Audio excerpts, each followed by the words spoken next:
Gracias a que unos locos que pensaron que era posible lo que otros pensaron que era imposible, crearon APRESID, y en APRESID, que es la Asociación de Productores en Siembra Directa, se pusieron a compartir el conocimiento, a enseñarse unos a otros lo poco que sabían en aquel entonces y lograron cultivos exitosos sin hacer labranza.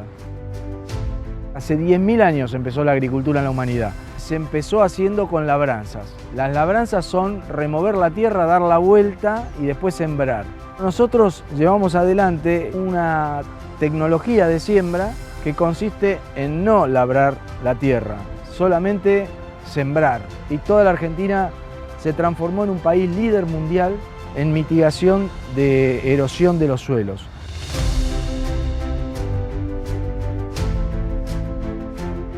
El sistema de siembra directa nació como una imitación a la naturaleza. Sembrar como la naturaleza sembraba, que se caía la semilla de un árbol y nacía.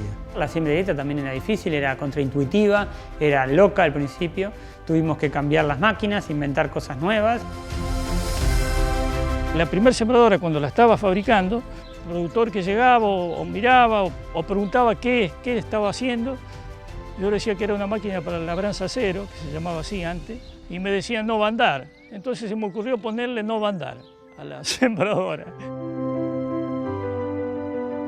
Después hice otra más grande, de 13 surcos a 35, a esa le puse no va a andar 2. Yo creo que la siembra directa nos enseñó muchísimo, porque fue un cambio revolucionario, pero también nos enseñó que no era suficiente eso solo.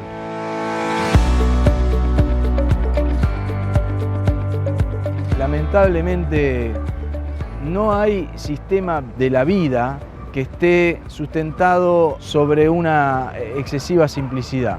Todos los biomas son complejos. Cuando uno mira una selva es muy complejo. Pensemos que ahí viven miles de organismos distintos, animales, vegetales, hongos, etc. Y tenemos que salir de la simplificación de los sistemas, volverlos a complejizar para parecernos más a la naturaleza. Estábamos en sistemas que se estaban un poco separando o alejando de los principios de funcionamiento de la ecología básicos, pero estamos trabajando en ecosistemas. Y entonces, al separarnos o al dejar de entender el sistema en sí, cómo funcionaba, claramente eso nos traía diversos problemas de tipo ambiental.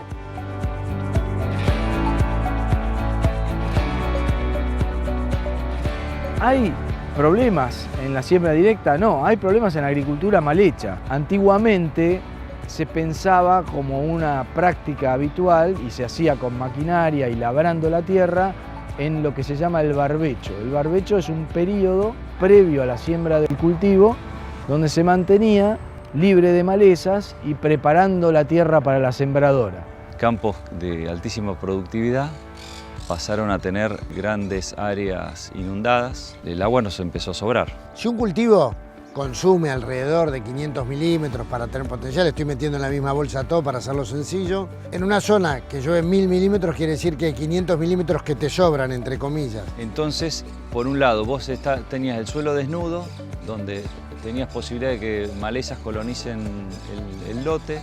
Tenías un suelo sin raíces vivas, donde los microorganismos y la fauna del suelo no tenía de qué alimentarse, entonces era todo un círculo vicioso, donde siempre ibas para abajo. Lo que tradicionalmente se conocía como barbecho, que ese periodo de descanso totalmente antiguo, hablar de descansar el suelo, uno lo que quiere es que haya actividad biológica. La actividad biológica abajo tiene hambre. Cuando hablamos de no descanso, no alcanza a contener el suelo cubierto. Esa cobertura en lo posible tiene que ser viva.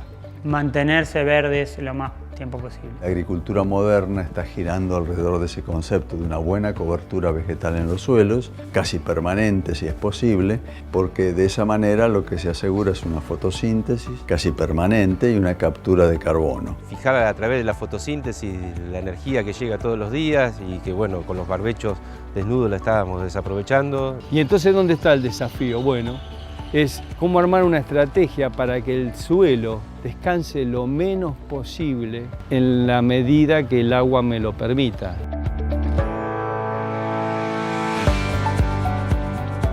Empezás a darte cuenta que tenés una herramienta, como los cultivos de servicio, que no solamente es defensiva, que además está brindando lo que se llaman servicios ecosistémicos, mejorar la nutrición de los suelos, disminuir la compactación, mejorar la permeabilidad de los suelos, la infiltración, hacer una captura de carbono mayor que permita adaptarse y hasta incluso mitigar el cambio climático. Cultivos de servicio son cultivos de servicio que nos dan un servicio ecosistémico, principalmente un servicio ecosistémico de regulación y soporte, que son esos servicios que nos da el ecosistema para poder seguir produciendo. Por ejemplo, regular la emisión de gases o el ciclo de la materia de los gases de efecto invernadero, regular el ciclo del agua, formar materia orgánica y tener nutrientes, tener insectos benéficos. Nosotros cuando empezamos a introducir los cultivos de servicio en nuestros sistemas, al principio todos nos miraban como locos, ¿viste? No entendían lo que estábamos haciendo. Eso de gastar en una siembra, en algo que no vas a cosechar. Los productores que empiezan a probar y a hacer cultivos de servicio bien hechos, en general tienen resultados muy buenos. Y una vez que se pasan a ese sistema con cultivos de servicio, no vuelven para atrás. Y eso es parecido a lo que vimos que ocurrió con la siembra directa, que costaba al principio, que veíamos como un perjuicio al principio, pero después, una vez que lo probaron, pasaron el primer escollo, digamos, ya fue rapidísimo el nivel de adopción. Es la herramienta que tenemos hoy para producir de forma sustentable y para hacer más sustentables los sistemas. Este nuevo paradigma da herramientas para, por un lado, reducir el uso de fitosanitarios y, por otro lado, aumentar el secuestro de carbono y reducir la dependencia de fertilizantes nitrogenados. Una actividad bien hecha es la manera de mitigar el efecto invernadero. Si además promueve uno manejo de sistemas como el que estuvimos conversando, donde hay menos aplicaciones por año, de menos productos por año, que además no van a estar en contacto con la población, no se debería pensar que esto tiene un impacto negativo ni en la población ni en el agua.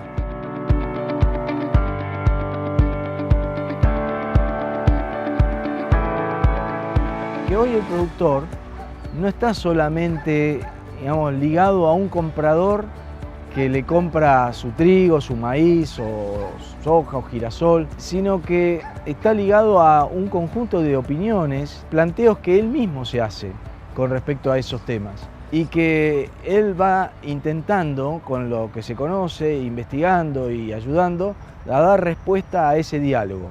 O sea que yo creo que el reclamo de la sociedad, el diálogo, las preocupaciones son parte del sistema productivo.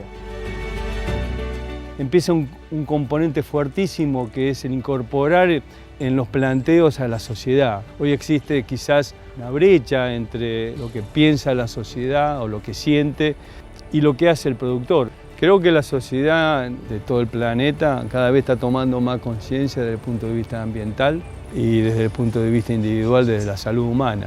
Hoy en general los consumidores piden a las marcas conocer cómo son los procesos. En nuestro caso somos una agroindustria, entonces tenemos que trabajar desde la semilla hasta la botella. Estamos mirando qué alimentos pueden hacernos bien y mejorar nuestra salud y calidad de vida. Ahora tenemos un mundo muy conectado que a través de lo digital podemos acercarle el campo a la gente y desmitificar esto de que es malo. El campo siempre estuvo al lado nuestro, crecimos con el campo. El sistema productivo hoy está integrado por la opinión de todos. Hacia eso es hacia donde tenemos que ir evolucionando. La agricultura del futuro está integrada a eso y está integrada a nuevas posibilidades de tecnologías, pero estamos en esa línea, estamos en esa dirección. Ese es el camino que tenemos, que es muy estimulante. Así que yo creo que las tecnologías estas van a arraigarse rápidamente y va a ser una nueva revolución que va a ser el agro argentino en estos próximos años.